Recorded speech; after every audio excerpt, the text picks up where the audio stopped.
Well, hello, writers. Welcome to episode number 466 of Ink in Your Veins. I'm Rachael Herron, and I'm so glad that you are with me today as I am speaking to Lynne Thompson. And this is a fantastic conversation on how to quit imposter syndrome and how to, and I found this amazing and fascinating, giving voice to the inanimate. You will love this beautiful, tender conversation. So please stick around for that. What's been going on around here? Spring is in the air and we're all feeling it. The flowers are blooming, and my rhododendron just came to life in the front yard, and my wisteria is about to go. And you may know how I feel about wisteria. I have a wisteria sobriety tattoo. Wisteria is my jam, and there's a huge old one in our front yard. So can't wait for that. Writing wise, I have been fixing the fix. I am about three-quarters of the way through with this revision, and I'd really like to get the revision done in the next couple of weeks so that I can get it off my desk and really start playing with this new novel idea that I have. But I'm trying so hard not to play too hard with the novel until the fix is done. And it is difficult. It's difficult, but I'm doing it. And I don't think I shared this last time, but I have rediscovered my love of writing in cafes. I had given that up for coronavirus, as many of us did, and I never got back into the habit of it. But I really like working outside the house because I love my house. I love being inside my house. I love everything about it. I love the dog, but there's always this peripheral weight when we're inside our homes of all of the things we could be doing, or cleaning, or moving, or arranging, or getting ready for, or preparing. Or there's the beautiful places to rest and read. And when you go to a cafe or a library, you're away from that. You have you and your computer. And if you don't get the Wi-Fi password and you keep your phone well away from you, leave it in the car or zip it in your bag, you're not going to be online. And I promise you this, after you get a cup of coffee and after you have drunk it, you will be bored enough to open your manuscript and work. I don't honestly struggle anymore, thank God, because I spent 15 years or more struggling with getting to the page and starting working. I don't struggle with that anymore.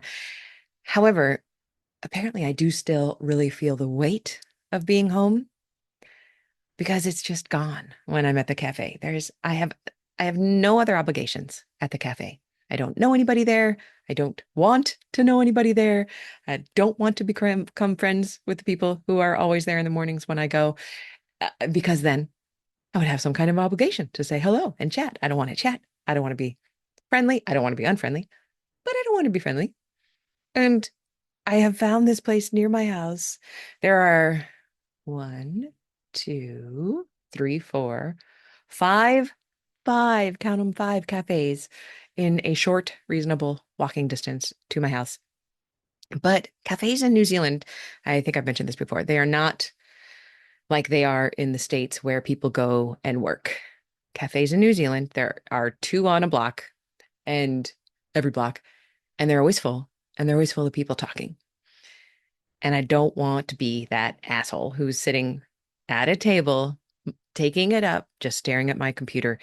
Cafes here are for socializing and they are for morning tea, your morning tea break. They're for your afternoon tea break. They're for your lunch break. They're full and active and busy. And I will not be that guy. I just won't.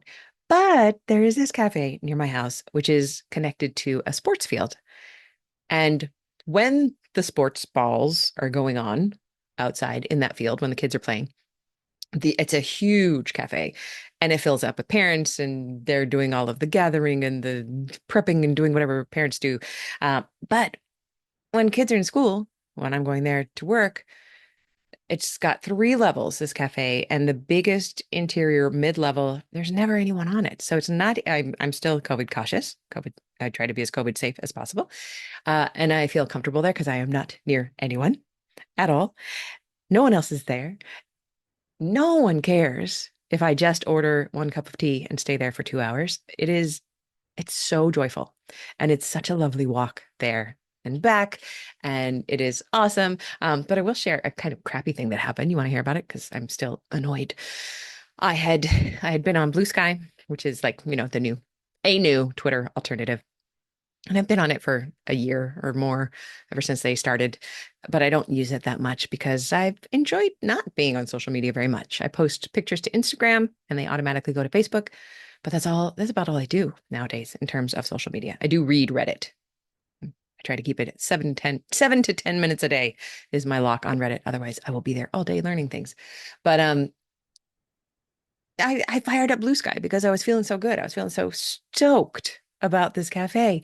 And I wrote on Blue Sky, I'm writing at a cafe that I've really never written at. I think I've only been there once before. And people responded and said, that's great. And one of my best friends in the States wrote back, there is nothing like an empty cafe.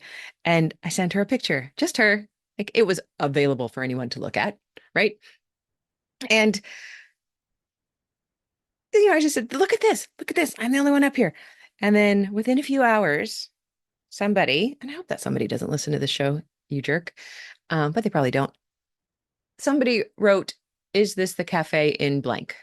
Or no, this is, maybe they stated it. This is the cafe in blank, which is the small village where I live. In the States, I never would have posted that picture. This is how it works. I was I am not a famous person by any means at all. Um, but there are people who have been interested in where I live in the past. And not in a way that charmed me, let us say. So in the past, I never would have posted a picture of where I hang out, just like I don't post the pictures of my street or the house across from me or anything that can be identifiable with Google Maps, etc., because it would make me nervous. And there, the States is a place full of people who could drive around the country in a few hours and get to me if they wanted to, which is a dumb thing to worry about. But it is a fear that women have and other people, but especially women. And I remember thinking when I posted that to my friend, that picture on Blue Sky, I thought, oh gosh, this is so great. New Zealand feels so safe. I would never post this kind of picture anywhere else, but it's a tiny country and I don't know very many people. And this is great. And then I got that Blue Sky skeet, as they say, not a tweet, but a skeet back identifying where I was exactly. And the guy who sent that followed me and 12 news sites. So I was the only real person that he followed. And I was the only skeet that he had ever sent. The only one that he'd ever done was to me identifying where I was. And it felt so crappy. And I was so disappointed.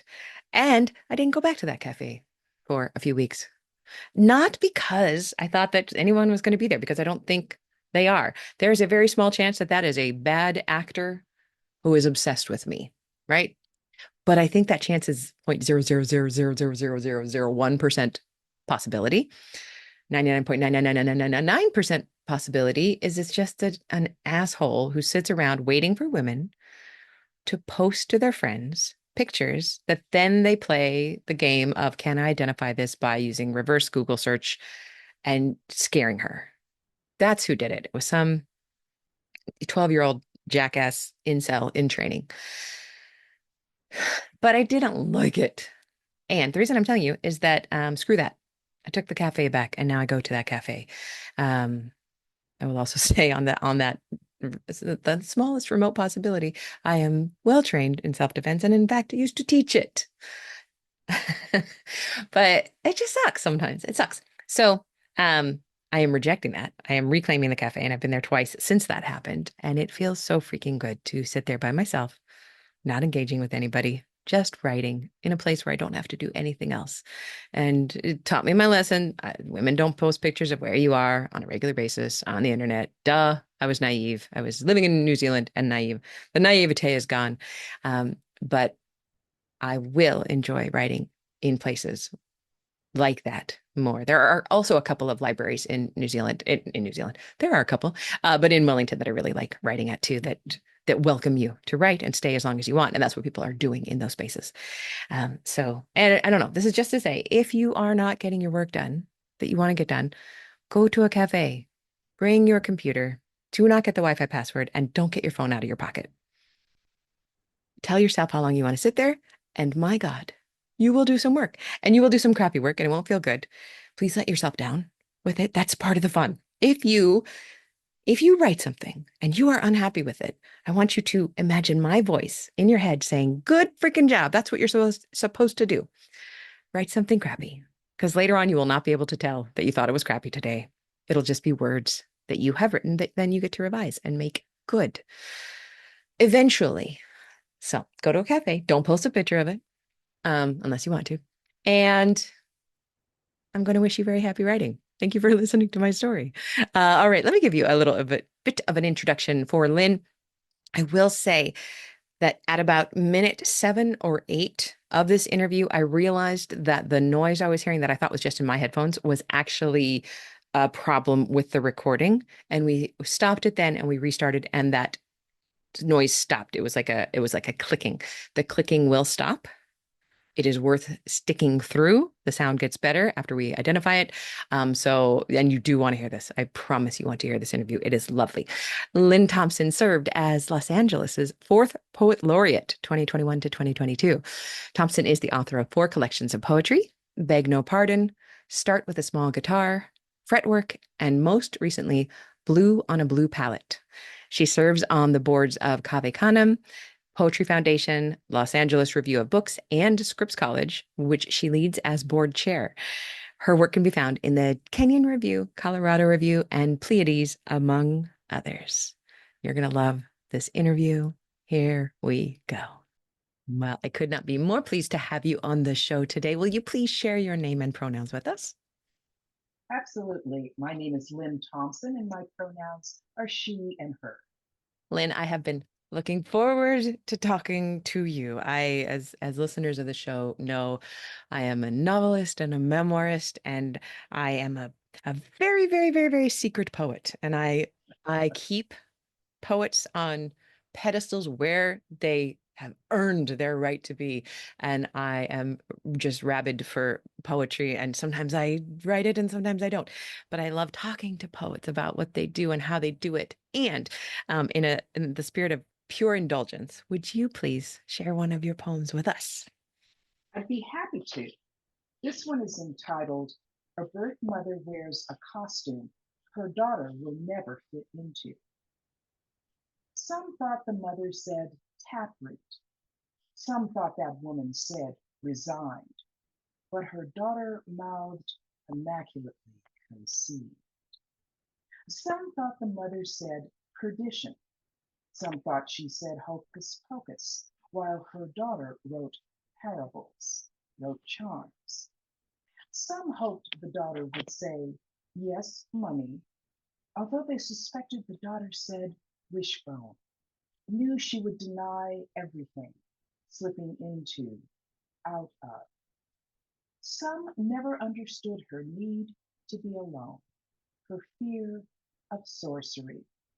They only knew her as braid of ginger and sea salt, as weightless darling and origami. Some have heard her bark and bark and bark. Some have heard her arrange a resistance. Oh my goodness. That just gutted me in all of the best ways. That was incredible. Thank you. You, One of my favorite core stories, always in reading and writing, will always be mothers and daughters. So you had me from the very first line. there's a lot of material there. It's endless, isn't it? We could explore that forever. Would you please tell us a little bit about, I guess I just want to kind of open it really broadly first. What does writing poetry mean to you? I know that's impossible to answer, but if you were to give it a stab. It is impossible to answer, and if you ask me tomorrow, I might give you a different answer. But right now, I feel that it's a way of seeing the world and being in the world, um, forcing empathy that I might not naturally have when I really have to come face to face with, quote, the other, or even face to face with myself. And looking for that honest vulnerable part that we all have, and using that to make a way through the world. Hmm. I can't imagine. I hurt one of my fingers, and I do like to physically write out some of my poems. And I thought, oh my God, what would happen if I couldn't write? I can't imagine it. But yeah, it feels as necessary as air. Oh, that is beautiful. A way of seeing and being in the world as necessary as air. When I'm in a poetry mode, I feel that. And other times I feel like I'm just blocking it. When I'm not in a poetry mode, Yes, I am yeah. actively resisting it. Oh no, oh no, I feel one coming. Maybe I'm gearing up for part of this year to be about poetry. All right, well, Oh, I'm you. so glad. I'll blame you. Blame Can it you on me. I'll take that happily. Will you tell us a little bit about your writing process? When and where and how actually process how does it get done? Yeah, I am happiest writing early in the morning. I'm a morning person. Some people are night people. I'm a morning person. I like writing at my dining room table where I can spread out everything around me. I like having what some might call odd books with me. I have a book that I really love that talks about color. And I have a book that I was just referencing to someone the other day called Lost in Translation, Hmm. an illustrated compendium of untranslatable words from around the world. Ooh. So I like to have recipe books and all of that around me so that when I feel like I'm trying to control a piece, I'll just open it at random and find a word or a phrase, or maybe I'll have the National Geographic magazine next to me and I'll find something in the world that's interesting and plop that in the middle of the draft. It may not stay there, but to see how that works out. Um, so yeah, that's my process. I do try to write every day, but I don't necessarily. Um, but I'm usually doing something writing related. Reading is an important part of writing, I believe, as well as researching ideas that sound interesting and falling down that rabbit hole. Mhm. That's fantastic. I love that almost as much as the writing itself. You are grabbing these ideas and you're plopping them in. What This is something that stymies me about poetry. What does your first draft look like versus revision? Because I feel like I can revise a poem until my dying day, and I have a harder time knowing when a poem is done than I do when a novel is done. Well, here's the really good news. It's theoretically never done. And this was a lesson that I learned early on in my development as a poet. A friend of mine was introducing Galway Canal, very famous poet. Mhm. I believe he won the National Book Award and the Pulitzer, or one or the other. Very, very famous author. No longer with us. May he rest in peace. And so Galway's book has won the Pulitzer Prize, the one he's about to read from after this introduction. And when my friend goes backstage, he sees Galway madly writing in the book. And he says, "What are you doing?" And Galway says, "This damn poem never really worked."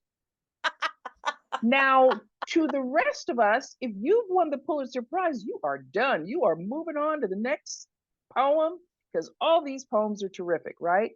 But he, as the author, was never completely satisfied Mhm. with his own poem. And so that's why I say, and I've noticed, I go back to a poem maybe I wrote 10 years ago and think, actually, this would have made it stronger. And I'll make that change. Mhm. So I would argue that the poem is never done, A, but in response to your question, um, I'll have an idea or I'll get a prompt. I've been working on a prompt that Diane Seuss has been sharing on the website of the Academy of American Poets. And I'll just start writing, trying not to censor myself, just start writing. And then go back and maybe I'll jettison half of the lines. In this case, it's a 14-line poem she's looking for. So maybe 7 of the lines will go away. But probably something about those lines will stay, and I'm taking words in and out. In this particular exercise, it's one where every line is a complete sentence. So theoretically, you can move them around. And if you do that, of course, you come up with some different ideas. Ooh. So I try very, very hard, which is not how I started out as a poet, not to censor myself as I'm writing.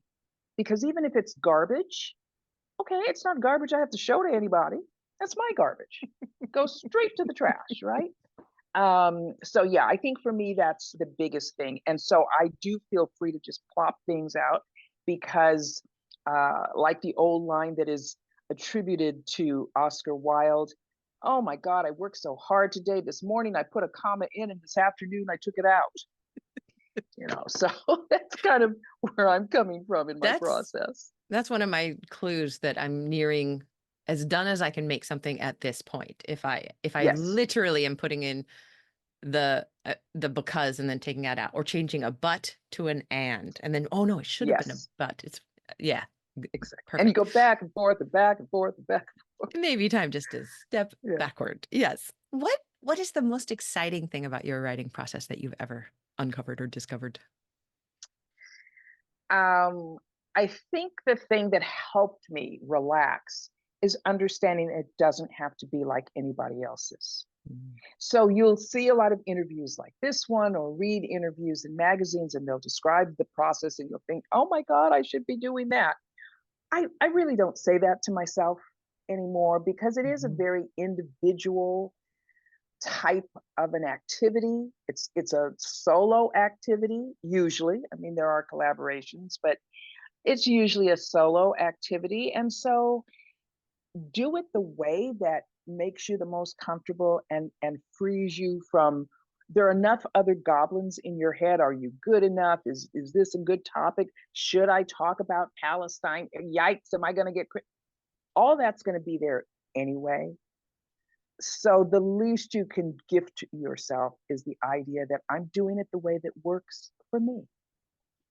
And you say it so beautifully, and it is something that we fight so much. This entire podcast was predicated on the idea that I am always looking for the magic bullet that will cure Yes, all writing ills. And then, over the course of more than 400 episodes, it's been lovely to know that there is no one tool that works for everyone ever. And my process absolutely. is continually evolving as well. It's continually evolving. Yeah. How has your process changed over maybe the last few years, let's say?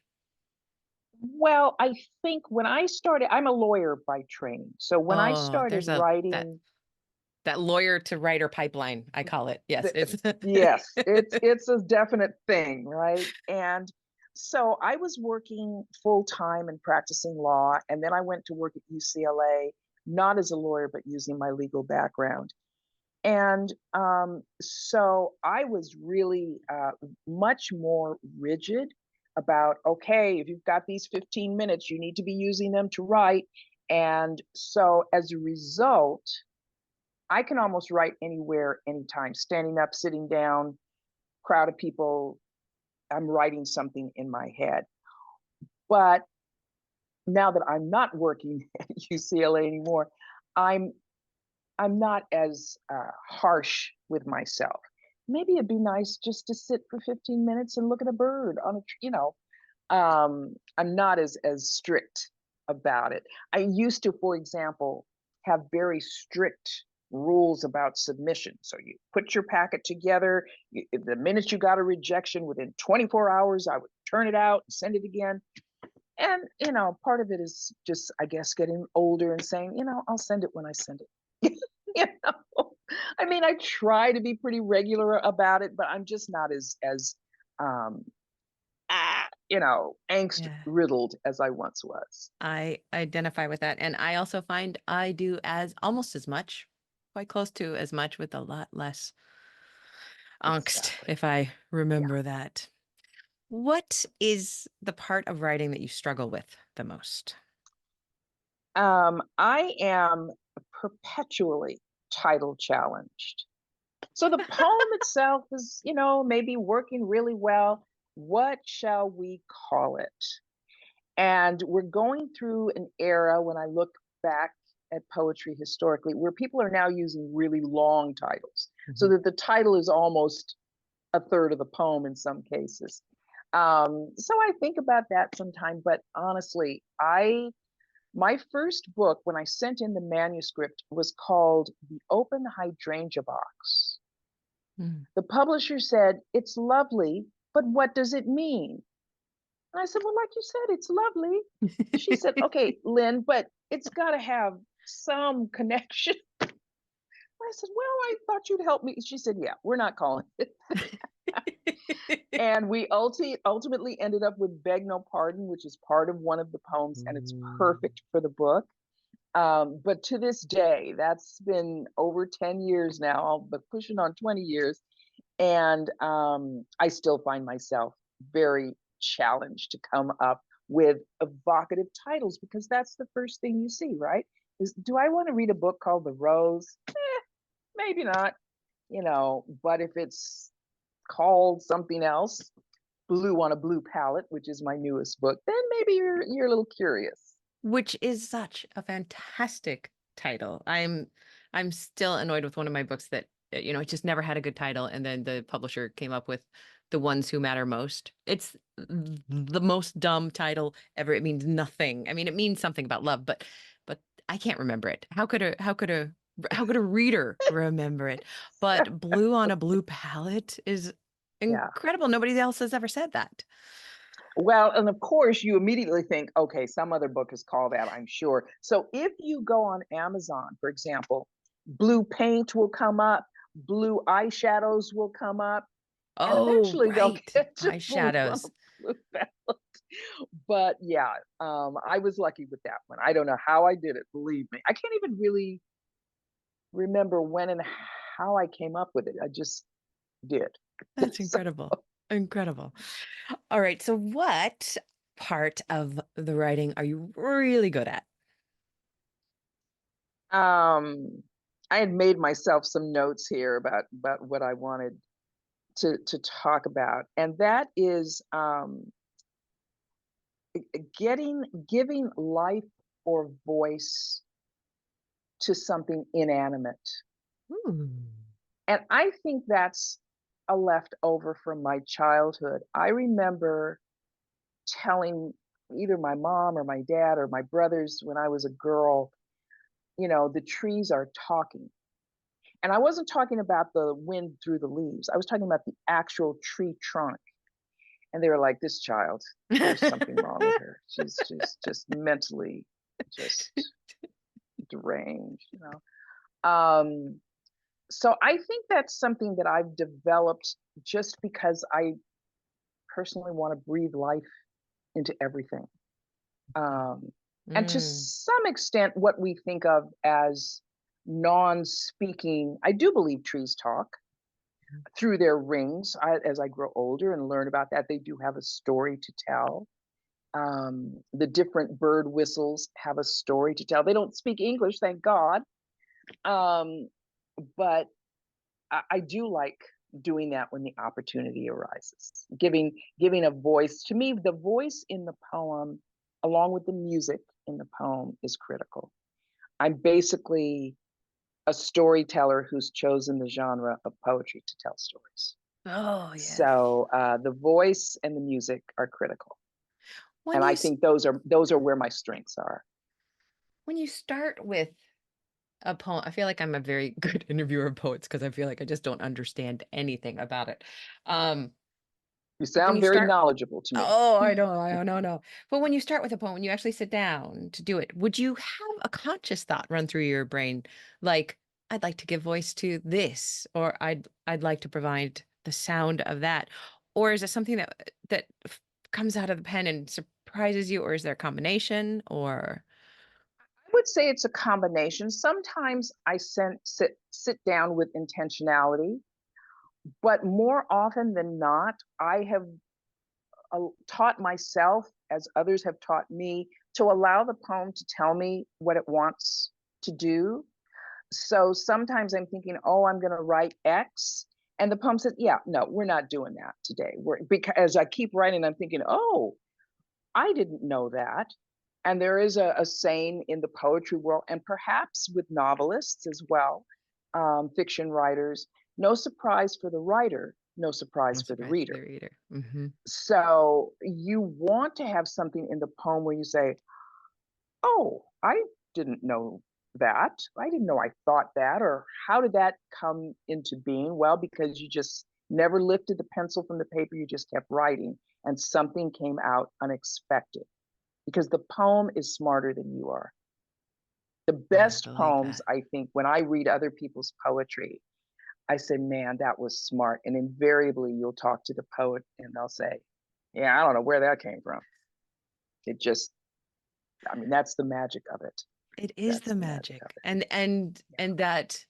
And that loop that we can form with our writing and with other people's writing, and that when we write, we learn from it. We become more knowledgeable, and then I revise, and then I learn from the new words And on the then page, and then I exactly become smarter, and then I can, it's right. just, how do people do it? How do people think or process life without writing it down?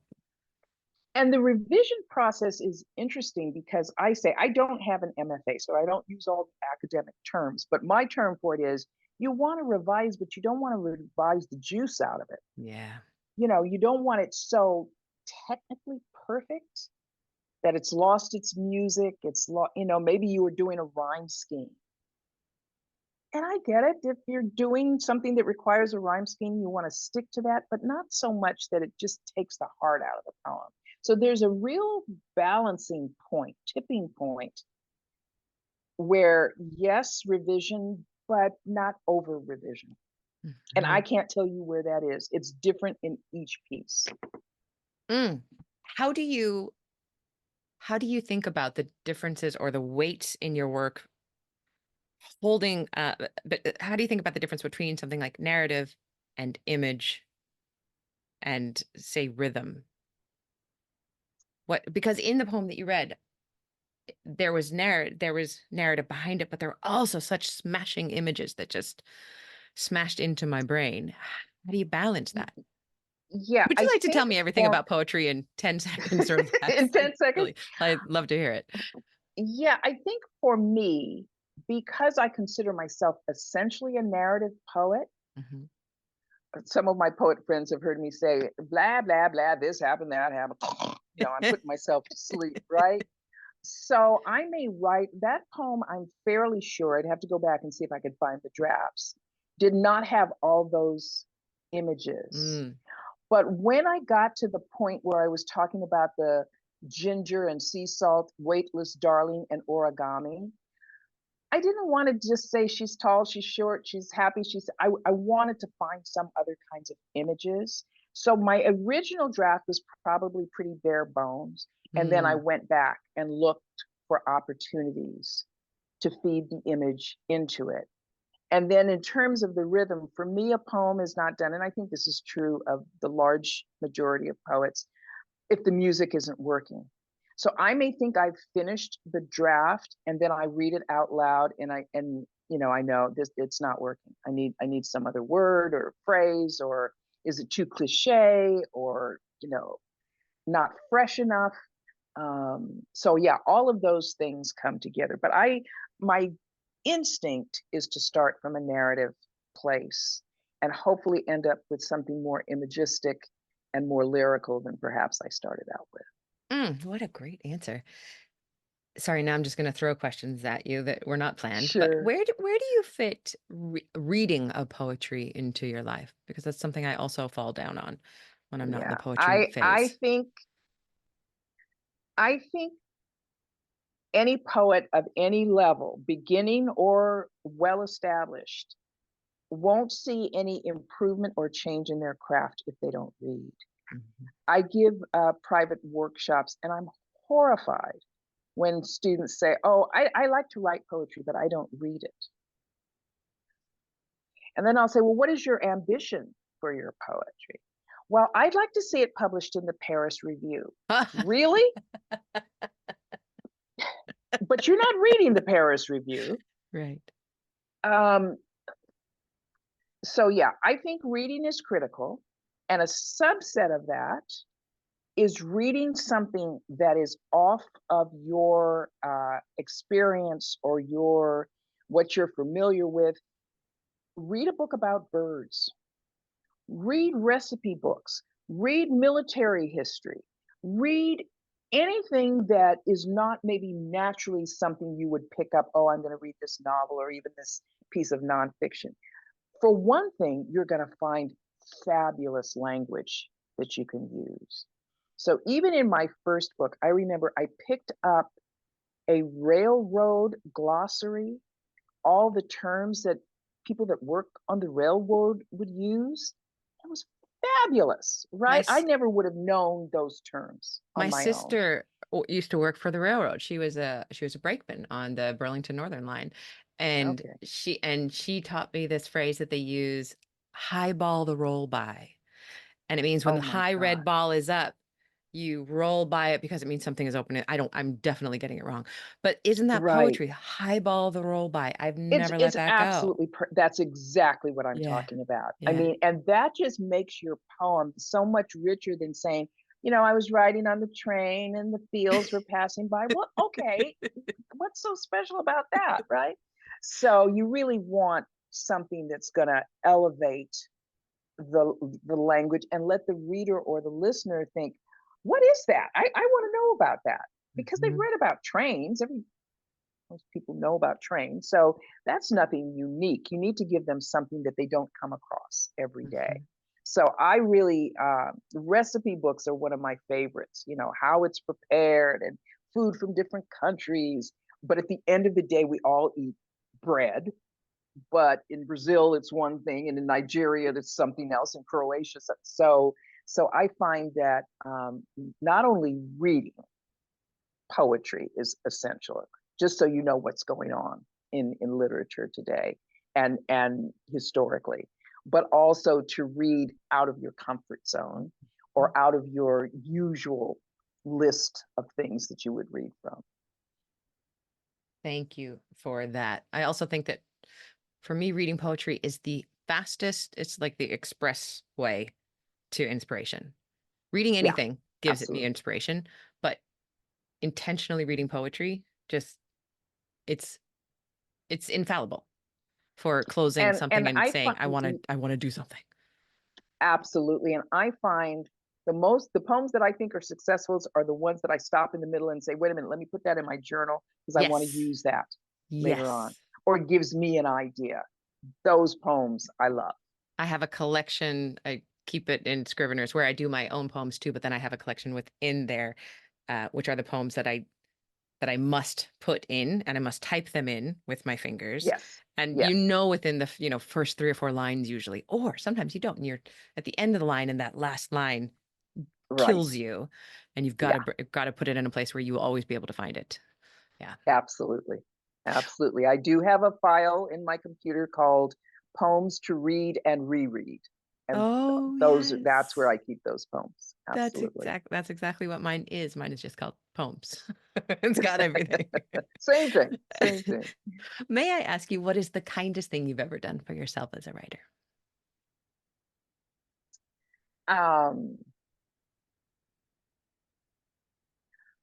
I think uh, allowing myself or not letting the sense of imposter syndrome overwhelm me, stop me from doing any particular thing, either submitting a poem or agreeing to read in a certain place. Or when I was appointed the Poet Laureate, I probably wasted a considerable amount of time thinking, this is ridiculous. This is ridiculous. They picked me because nobody else wanted it, or Oh, that's they picked hilarious. me because they felt sorry for poor little Lynne. Let's give her a bone. I just had all these stories in my head, and a good friend of mine, wonderful poet Patricia Smith, said, "Okay, I've indulged you doubting that you have the right to have this. I'm done with that, and I don't want to hear it anymore."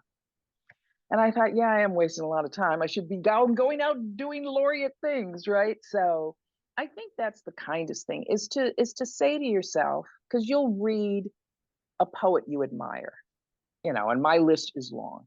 And you'll think, I can't do that. Well, you probably can.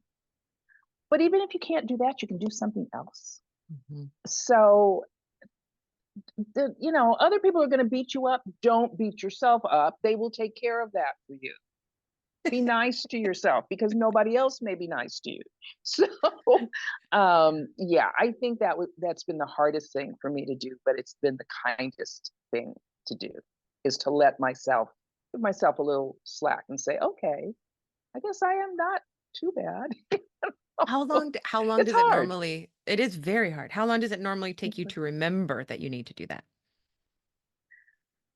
Oh, I do get bored with myself really easily. So, I'll say, oh my God, are you still whining? Just get over yourself. Move on. It is what it is. Have you done your best? Have you really done your best? If you phoned it in, then you can beat yourself up. But if not, you've done your best. Yeah. Move on. Time's In a wasting. perfect words, perfect answer. Would you tell us, please, about a specific moment in time when you knew you had ink in your veins? Actually, I'll tell you two times. One was when I wrote a poem that's in my first book called How I Learned Where We Come From. My parents are immigrants from the West Indies. And this is a poem that really talks about when the light went off in my head and I understood what that meant for them living here and how that had affected their children. And when I wrote that poem, I said, I think I found my voice. There was a music in it. There was it just worked. It just Wow. clicked on so many levels. And I thought, I think I can do this poetry thing. I think I might, be getting there. The other thing was, and I don't remember what the poem was, but I came home from work, as most of us, dog tired, got to do this errand, that errand. Come home from work, and I had this idea that had been bubbling in my head. And I said, well, I should have some dinner, but I'm going to sit down for 15 minutes and just kind of make sure I don't lose the idea. And it was about 8 o'clock or so. And I said, after about 10 minutes, I said, well, I should have some dinner. And it was midnight. And I said, okay, I'm like on drugs or something with this poetry thing. Literally, I was shocked. I couldn't believe it. I had not moved, no water, hadn't gone to the bathroom, nothing. Just completely focused on what I was working on. And it felt like it was 10 minutes. Oh, I said, okay, I'm hooked. that I'm is hooked. the dream. That's the Yeah, yeah. dream I was flow shocked state. by it because I thought, Yeah. okay, so maybe it's 9 now. And when it said midnight, I checked the clock. I said, what? Yeah, You could couldn't check believe it. another clock. Yeah. Yeah, yeah, Oh, that's gorgeous. yeah. Will you please share with us the best book that you've read recently and why did you love it? Well, I knew you were going to ask me that. And because everybody who knows me knows how I write poems, no, I never follow the prompt exactly. Oh, good. I I wanted to give a shout out to literary journals generally, and I'm Yes, going to name a please. few specifically, because I think for your listeners who are writers, whether it's poetry, fiction, creative nonfiction, essays, um, journals are really the home of a lot of writers that we love. They're sending in their short stories, they're sending in their essays, they're sending in their poems. And I also think if you want people to read your stuff in a book or a journal, you should be supporting journals. And you don't have to buy everyone, you don't have to subscribe to everyone. I tend to rotate every year what I subscribe to, just so I get exposed to different kinds of journals. Um, but I think it's critical as a writer, as as a citizen in that literary community, that we support not only books but the journals as well. And so I wrote down some because I didn't want to forget. One is based here in California, Alta, which is, I have it here in front of me because I thought you might want to see it. It is an oversized, and maybe it's not showing up, but it's oversized. I mean, it's not the size of the Ooh, average magazine. It is not yeah. showing up here. Oh yeah, there it Maybe is. it's There showing it up is. a little bit. Gorgeous. It's But big. it's beautiful and gorgeous, and it has reports and book reviews and interviews and so forth. So Alta. Another one of my favorites, and I have many favorites, is the Kenyon review Yeah. that comes out of Kenyon College. Wonderful, again, poetry, fiction, supports young writers. And then what did I also put down here? Oh, Poetry Northwest, which I'm bragging about because I was just publishing it. So, but it's really chock full of a lot of writing. The way their layout is, they have a lot of short stories, essays, poetry in here, so that you really get a broad swath of it. But that's just a few. There are hundreds. They need to be supported by readers and writers in particular, because they're the heart blood of what we do. So They yeah, I they decided to pick that instead of a book. no one has ever answered that way, and I absolutely love it. And when I buy any of those, I always feel so rich. Like you just Yeah. know that there's so much in there that you don't know yet, and you have no idea what poem will be brushing up against what short story against what essay. And it's just the most delicious feeling to sit down with a journal. And it's a Also, I'll great point way out, to find writers that you might not yes, otherwise know. I mean, it's an yes, anthology of sorts yes, that, yeah. oh, who is this? Who is this wonderful person, right? Well, So right, yeah, it's a good way to find relatively inexpensive compared to buying a whole book, exactly. or getting that book from the library, which I encourage. And Yeah, you can also exactly. get a lot of the journals from the library on the Libby Absolutely. app. If your particular library, if you're on Libby or whatever they're using there, but if they don't have the journal, you can request that they get a subscription, Absolutely. and then you get to read it, and then it's there for others, which is I Absolutely. live in New Zealand now, so I have to do that with a lot of the American journals, which are just impossible to get here. And if I did order them, it'd be $40 for the postage. So I have yeah, to ask you, yeah. where in New Zealand? Because my niece lives in New Zealand. I'm in Wellington. Where's your niece? I That's the North Island? North That's the Island, South South Island. Tip. South Tip. Uh, I know she used to live in Napier, Oh yeah, and then they moved somewhere else, and I think they're going back to Napier if I Napier's can keep up with beautiful. her. It's a little Art Yeah. Deco jewel of a city. It's known for the Art Deco Nice. buildings Well, and stuff. that is Oh, definitely just high on my list of places to visit. So I'll have to check you out when I'm there. now you know someone in Wellington, and I mean it. I really, really do. Absolutely. Will you tell us a little bit about you now, where we can find you, where we can follow you, where we can find your most recent release, all of this? Absolutely. I do have a website which has Mhm. recently been revamped, thank goodness, at www.lynnethompson, all one word, Lynn with an E, .us. It has some poems on it. It has information about my 4 poetry collections. It's got some audio. It's got some video. I hope to add this to my video page. Yes. Um, and it also has a contact box, so if people have questions, they can certainly reach out to me. The latest book, as you said and I said, is Blue on a Blue Palette. It's on Amazon, of course, the ubiquitous Amazon.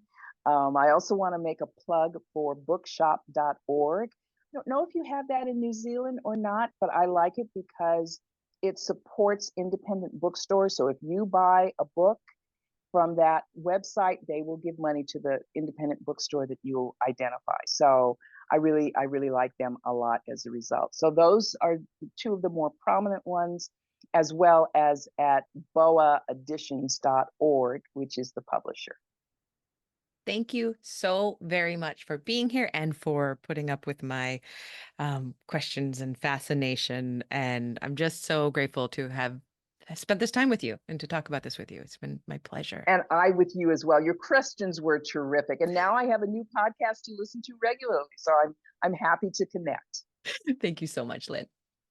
You are quite welcome.